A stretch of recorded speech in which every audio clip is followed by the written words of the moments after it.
Bonjour les amis, le truc qu'on me demande le plus souvent quand je dis que je suis chercheur et formateur en rhétorique, c'est si j'ai pas des trucs, des astuces et des techniques pour avoir plus de répondants, pour avoir plus de réparties, pour l'emporter dans les débats. Et bien sûr que je peux vous donner des trucs, je vous en ai déjà donné et je vous en donnerai encore, mais aujourd'hui, je voudrais qu'on fasse quelque chose de plus fondamental.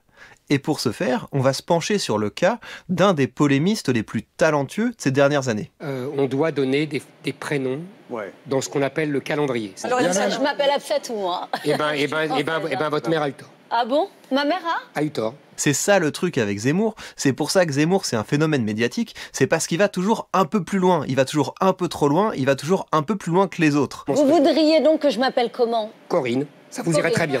Mais l'idée, aujourd'hui, c'est justement d'aller au-delà du clash. Et pour que vous puissiez profiter au mieux de cette vidéo, je vais vous demander un petit exercice. Je vais vous demander, le temps de cette vidéo, de suspendre votre jugement éthique et affectif pour vous focaliser sur le niveau technique. Laissez les autres perdre leur temps dans le bruit et la fureur, laissez aux autres le soin de défendre leur champion, de se déchirer en brandissant leur couleur politique, parce qu'aujourd'hui, on va faire quelque chose de beaucoup plus intéressant. On va découvrir le secret de ceux qui mènent les débats plutôt que de les subir.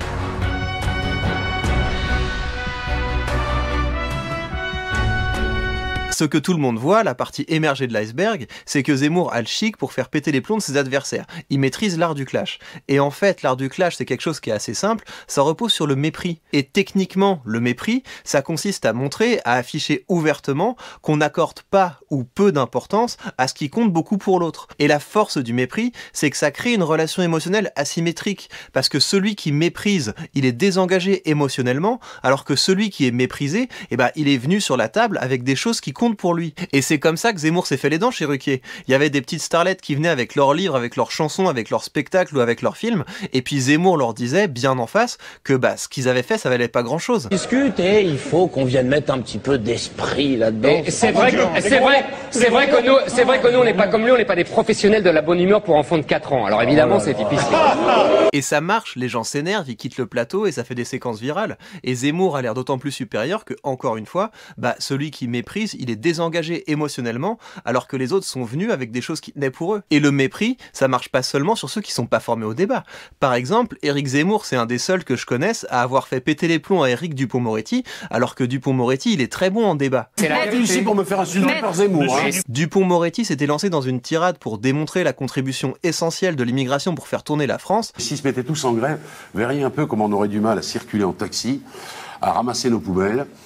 Il n'y aurait plus de Lino Ventura, il n'y aurait plus de Michel Platini, il n'y aurait plus de Zidane, il n'y aurait plus de Soufflé. Et Zemmour lui montre qu'il n'a pas un respect infini pour son opinion. Vous êtes un ringard, Dupond-Moretti.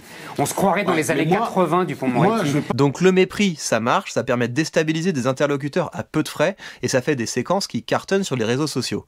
Mais l'idée, aujourd'hui, ça va être justement d'aller au-delà de ça. Quand on regarde un débat avec Zemmour sur la longueur, on se rend compte qu'il fait pas que mépriser ses adversaires. Il va également les placer face aux limites, face aux contradictions, face aux failles de leur pensée. Et ça, c'est particulièrement visible dans les débats qui opposent Zemmour aux professionnels de la politique. Par exemple, dans cette séquence, vous avez Daniel Cohn-Bendit qui vient expliquer que finalement, le libre-échange, c'est pas si bien que ça, que dans une certaine mesure, le protectionnisme, ça peut se justifier, surtout quand il s'agit de défendre nos normes sociales et environnementales. Le libre-échange doit être régulé écologiquement et socialement. Et à partir de là, Zemmour va pas le lâcher. C'est formidable. Pendant 20 ans, on dit aux gens comme Cohn-Bendit, le libre-échange est une catastrophe. Ils nous mènent dans le mur. Ils nous disent, vous êtes des ringards, c'est du repli. Et au bout de 20 ans, les ravis de la crèche européenne disent, ah ouais, peut-être que vous avez raison. Il va gratter sa pensée jusqu'à ce que le public ait l'impression que Cohn-Bendit est incohérent et inconsistant. Que si Éric Zemmour veut me faire dire que j'ai dit des tas de conneries dans ma vie,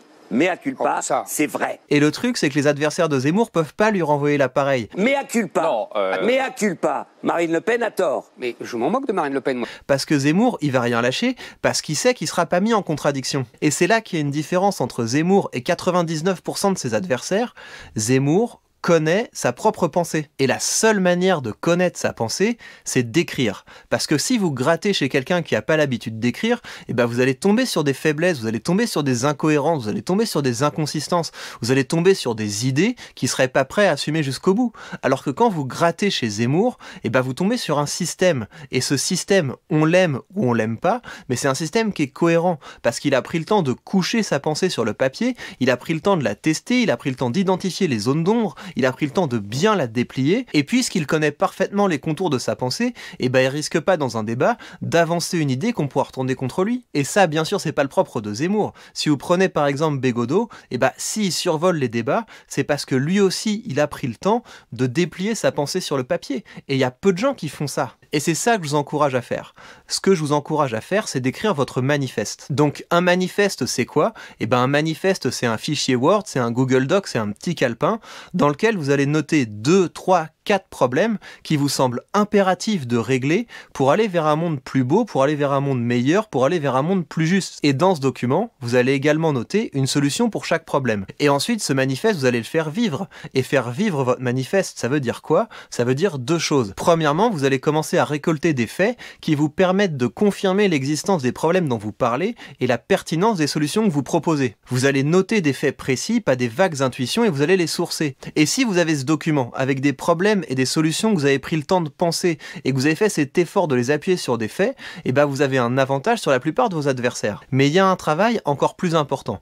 Prenez le temps de récolter également les faits et les arguments avancés par ceux qui doutent de votre diagnostic et ceux qui doutent également de votre solution. Parce que votre système, il sera solide et intéressant si vous êtes capable de répondre aux objections de vos meilleurs adversaires. Parce qu'il y a trop de gens qui débattent avec des caricatures de leurs adversaires.